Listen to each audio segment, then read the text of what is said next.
Hello everyone and welcome back to the channel. Today I'm going to show you guys how to log into American Express credit card online account. So first of all, go to a web browser of your choice.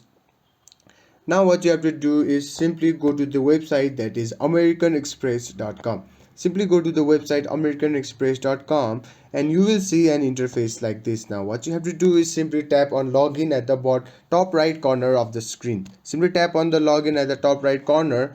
Now what you have to do is simply type your logins. Now what you have to do is type your user ID at the first blank, right? After that what you have to do is type your password at the second blank. Now what you have to do is select this card and banking option. Now all you have to do is select the preferred option. After selecting a preferred option, simply tap on login and you will be logged into your American Express credit card online account. So there you have it. If you found this video helpful, please give it a thumbs up and don't forget to subscribe for more tutorials. Comment down your thoughts, and until then, goodbye.